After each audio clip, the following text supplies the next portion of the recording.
colleagues who all came tonight, people I haven't seen for a long time. Probably thought I was retired, but I'm still working. I covered the procession today for the fallen police officer, so I'm still out there working. I'm just going to tell you a few things. I do not have prepared remarks. I could read what JW just read, because it sounded pretty good. I sound pretty good. But my journalism career started with a picture that my brother took. We were living in Navy housing in Hawaii, and he was out playing with a Brownie camera. He and my mom I think they were in the commissary, and we lived in a Navy housing area called Magoo Point. Truck full of hogs, pigs, whatever they were. It overturned, and all the pigs ran into our Navy housing. My brother took pictures, and while he and my mother were standing there, somebody from the Honolulu Examiner showed up and said, "May I have some of your pictures?" So he gave him the whole roll of film. I saw his picture in the paper the next day, and I thought, wow, he got his name in the paper, he got the pigs in the paper. So I thought, I'm striving for that. That's my goal.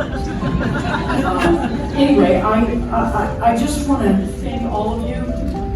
Again, I don't feel that I'm quite up to the level of Mr. King, but I do appreciate it. This is a highlight of my journalistic career, except some of the pranks that Leonard used to do, and her cooking for us in the back parking lot. Again, I didn't prepare anything to say to you, but I'm honored. I'm a crier, so here it comes. I just hope that you all know that you're special, and our cheerleader talking about the work the journalists do is so important. And Jimmy, are you rolling? Our news photographer, Jimmy, is back there, and he's got to get back to the station. So he's got to edit the package that Max did tonight. So I'm done, and I just want to thank you all. Thank you so much. And thank you so much. Receiving the Andy Mace Award is as unexpected and surprising as it is an honor to me. PR is how I built my career, but I feel like journalism is what set my life off in the direction that brings me here today.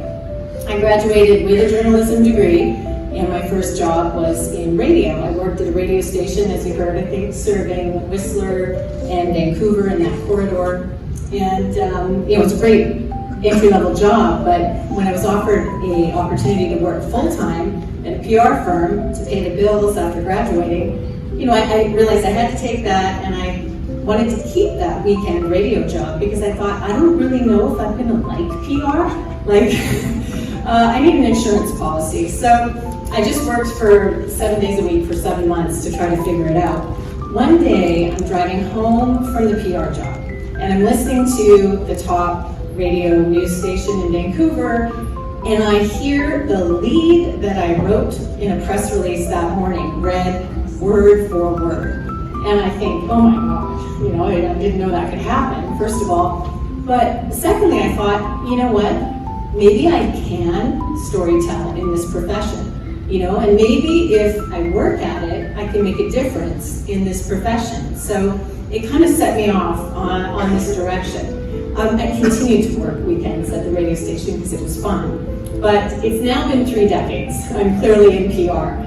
And I look back and I think the things that I am most grateful for and value the most are the relationships, the clients that I've been able to represent, the journalists and media folks that I've been able to work with, the team members that I've worked alongside. It all means so much to me and my industry colleagues in PR as well.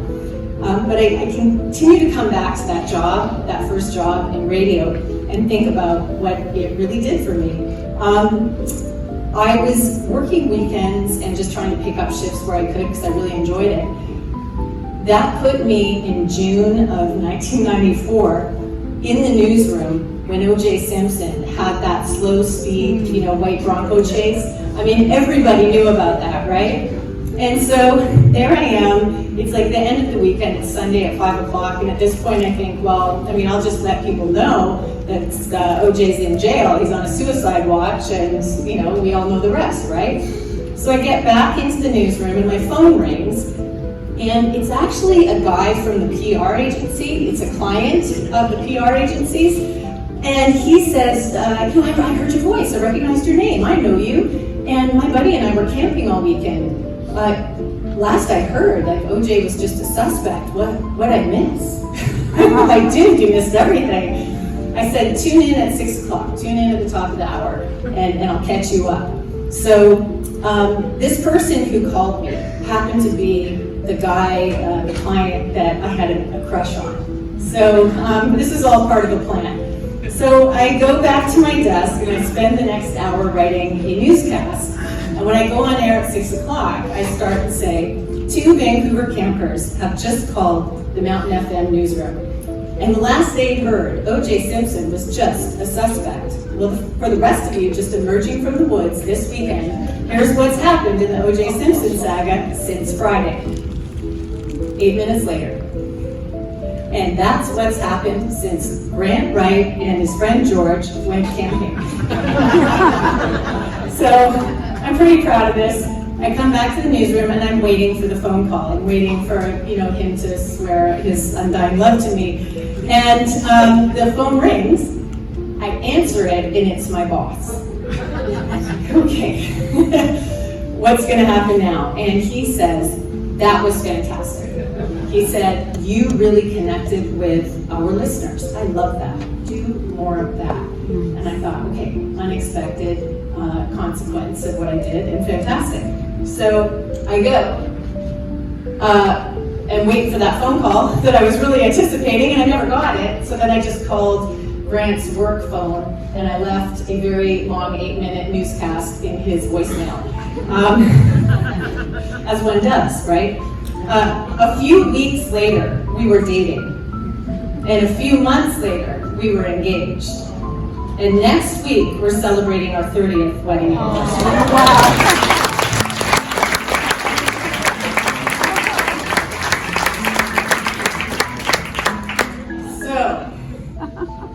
Storytelling, right? It's powerful. It brings people together. It builds connection, empathy, trust, important stuff. And I think that's what we're here to celebrate tonight. I think Andy Mace understood that about storytelling and the importance of human connection. I think that's why he founded the San Diego Press Club, to bring journalists and media people together to celebrate and elevate one another, learn from each other, collaborate, and share a commitment to building community and to truth. I think that's a vital mission, and I feel like that's a more vital mission, every passing year, every passing moment. So when I think about what AI is doing and what AI can do by creating endless content and commoditizing storytelling and commoditizing reporting, I think going back to the humanity in storytelling and humanizing storytelling is what will set everyone in this room apart. So keep doing exactly what you're doing. Keep telling stories that only humans can tell. Telling them with empathy, with integrity, and an ethical compass, and most important, with heart. I think that's how we all stay relevant. It's how we keep connecting and making a difference to the people that we serve. And I want to thank you for making a difference to me with this award and recognition tonight.